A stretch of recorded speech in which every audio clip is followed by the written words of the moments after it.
Check mic.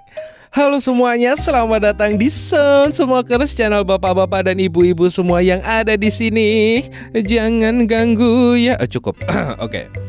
Oke deh, kali ini gue bakal membahas film yang cukup beradrenalin lagi coy, yang berjudul Getaway. Dan film ini agak serem-serem menegangkan gimana gitu. Jadi film ini menceritakan tentang seorang wanita yang diculik oleh keluarga psikopat, lalu ia dimabar oleh mereka semua.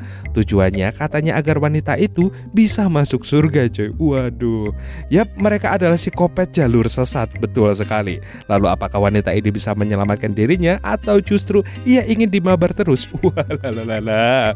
Daripada makin kepo, langsung aja kita mulai dan intro.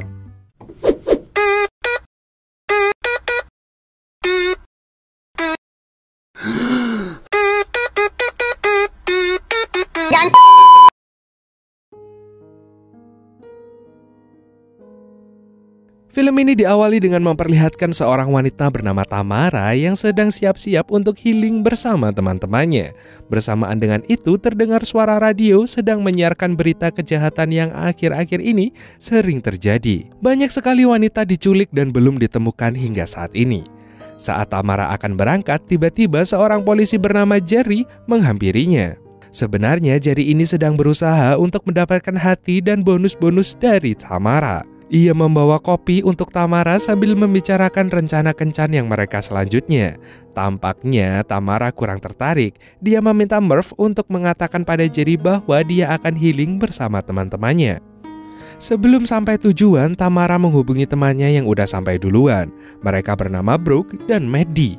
Namun saat di tengah-tengah perjalanan, sialnya Tamara kehabisan bensin. Ia lupa mengisi bensin karena Pertamax terlalu mahal baginya. Mobilnya pun tiba-tiba berhenti. Tapi belum sempat meminta bantuan, sebuah mobil pick-up berhenti di dekat mobil Tamara. Dua orang pria yang bernama Murph dan Kip keluar dari mobil itu lalu mendekati Tamara. Tamara pun sangat waspada pada orang asing ini.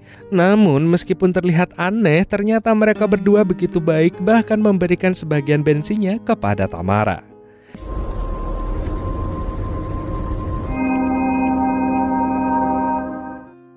Singkat cerita, akhirnya Tamara tiba dan bergabung dengan Maddie dan Brooke. Mereka pun healing di tempat itu dengan penuh keceriaan. Di sana, Brooke sempat merayu dua mas-mas agar bisa mendapatkan Mimi. Waduh, Mimi. Cheers. Let's get stoned. Setelah usai berenang senang, mereka pun menuju ke penginapan yang telah mereka pesan. Tapi tanpa mereka sadari, ada seseorang yang sedang mengawasi mereka secara diam-diam. Saat malam harinya, tanpa diduga Jerry menyusul ke penginapan Tamara.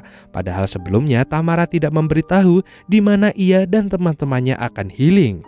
Tujuan Jerry datang ke sana hanyalah untuk memastikan bahwa Tamara baik-baik aja.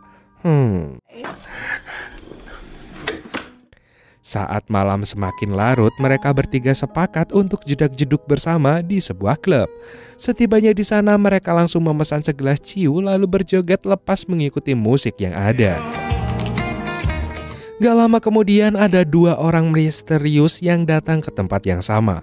Mereka lalu memesan 3 gelas ciu dan secara diam-diam memasukkan obat bius ke salah satu gelasnya. Pria itu meminta si bartender untuk memberikannya pada Tamara dan 3 kawannya. Tanpa pikir panjang, 3 wanita itu langsung meminumnya dan kebetulan Tamara yang telah meminum ciu yang mengandung obat bius tersebut. Dalam sekejap ia mulai pusing dan pergi keluar meninggalkan Brooke dan Maddie. Ia setengah sadar melihat Murph dan Kip mendekatinya lalu membawanya pergi. Ternyata merekalah yang memberi obat bius itu. Mereka lalu membawa Tamara pulang ke rumah dengan mobil pick-up-nya. Beberapa saat kemudian akhirnya Tamara terbangun. Dia sama sekali tidak ingat apa yang telah terjadi. Tapi Tamara sadar jika ia sedang diculik. Tanpa pikir panjang ia pun berusaha bersembunyi di kolong mobil. Tak lama kemudian Murph dan Kip datang ke sana memperlihatkan Tamara kepada ayah mereka yang bernama Pa. Namun mereka terkejut karena Tamara tidak ada di mobil itu. Tamara sudah merasa cukup tenang tapi tiba-tiba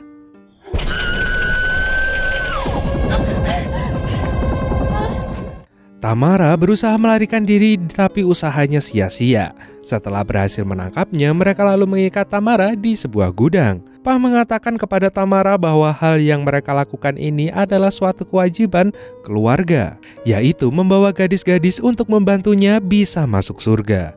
Tamara yang mendengar hal itu pun langsung menjawab bahwa keluarganya juga memiliki kewajiban untuk mengutuk orang-orang seperti mereka. Mereka yang mendengar itu tertawa sambil meledek. Pa berkata bahwa jika Tamara adalah penyihir maka dia harus membuktikannya. Si keluarga psikopat ini lalu membiarkan Tamara semalaman terikat seperti itu. Sementara itu di dalam rumah Kip membersihkan baju bekas muntahan Tamara. Sementara Murph dan Pa duduk santai sambil sebat dan meminum segelas kopi gayo. Tapi di balik itu semua ternyata Kip takut pada Tamara karena dia menduga jika Tamara adalah benar-benar penyihir. Apalagi berbagai peristiwa aneh mulai terjadi. Ketika Murph sedang sendiri di luar, tiba-tiba ada Mbak Kunti lewat. Murph tidak sadar ada penampakan sosok semacam kuntilanak yang baru saja lewat. Murph lalu mencoba mencari angin, tetapi betapa kagetnya ia saat melihat sosok kuntilanak itu tiba-tiba muncul di hadapannya.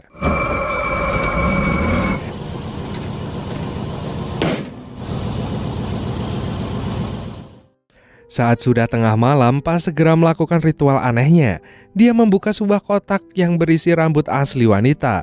Ia lalu menggunakannya untuk menghias burungnya. Namun tiba-tiba ia terganggu oleh suara dorongan pintu yang tiba-tiba terbuka. Tentu saja dia marah dan langsung memarahi kedua anaknya karena ia mengira mereka yang telah mengganggunya. Tapi saat dia kembali akan melanjutkan ritualnya, tiba-tiba beberapa tulang manusia berserakan di atas kasurnya. Dan sejak saat itu kejadian-kejadian janggal terus bermunculan.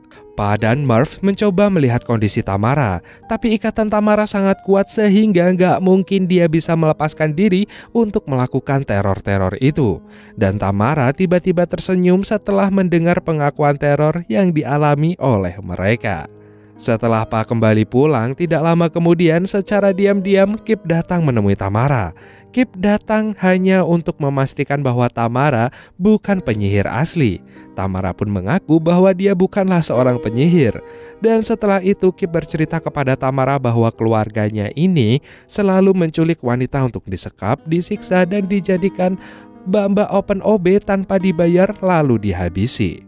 Mereka percaya hal itu dilakukan agar para wanita bisa masuk surga. Dengan kata lain, mereka adalah psikopat jalur sesat. Kemudian di saat mereka sedang tidur, kuntilanak itu kembali mengganggu. Ia kembali muncul mengganggu Murph dan untung aja itu hanyalah mimpi. Tapi yang membuat mereka bertiga kaget adalah adanya beberapa poster wanita yang hilang yang tertempel di tembok dengan sebuah tulisan, "Apakah kau merindukan kami?" Bisa kita lihat dari banyaknya poster yang menandakan sudah sangat banyak wanita hilang yang menjadi korban mereka. Akibat kejadian itu, sekarang mereka benar-benar percaya bahwa Tamara adalah seorang penyihir. Hari itu juga Murph, Kip, dan Pa membawa Tamara keluar untuk membersihkan dan menghilangkan kekuatan sihirnya.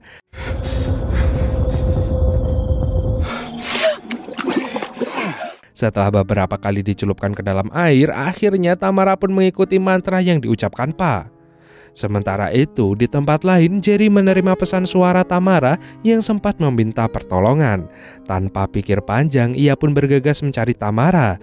Ia datang ke tempat terakhir Tamara dan teman-temannya nongki, yaitu di sebuah klub jedak-jeduk.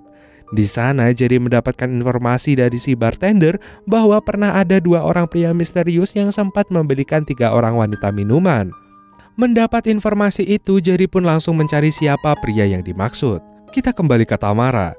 Setelah mereka yakin bahwa jiwanya udah dibersihkan, Tamara dikembalikan ke gudang. Kip lalu diperintahkan Pa untuk menggali sebuah lubang. Melihat ada sempatan, Tamara akhirnya melepaskan diri. Tapi sialnya ternyata Kip menyadari itu. Tamara lalu mencoba mendesak Kip dengan sebuah senjata garpu rumput. Ia meyakini bahwa Kip bukanlah pekerja Tuhan.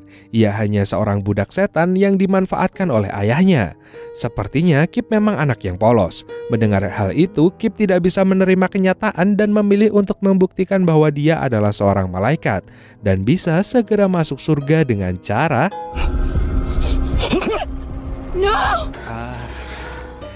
Tamara lalu mengambil pisau Kip untuk membuka ikatannya, tapi sialnya ternyata Murph melihatnya dan langsung mengejar Tamara sampai masuk ke dalam hutan. Sementara itu di dalam rumah, Pa seperti mendengar suara-suara aneh yang menyuruhnya untuk keluar. Ia sangat kaget dan sedih saat menemukan jasadnya Kip. Ia kemudian kembali mencari sumber suara yang ia dengar tadi. Gak lama kemudian ia melihat seorang wanita yang menangis di dekat pohon. Dengan perlahan ia mencoba mendekatinya dan tiba-tiba ternyata selama ini kuntilanak yang selalu mengganggu keluarga itu adalah Brooke dan Maddie. Sementara itu Tamara berhasil bersembunyi dari kerjaan Murph. Dan saat Murph sedang lengah, Tamara langsung berusaha menyerangnya. Sialnya Murph lebih kuat darinya sehingga ia masih bisa melakukan perlawanan. Tapi pada akhirnya Tamara pun berhasil menghabisi Murph.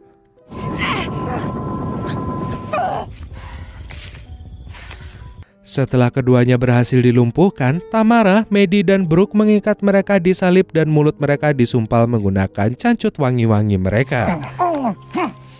Ternyata selama ini mereka bertiga sudah tahu jika keluarga itu adalah penyebab banyaknya wanita menghilang dan mereka sudah menyusun semua rencana ini untuk membalaskan dendam pada para wanita yang telah menjadi korban mereka.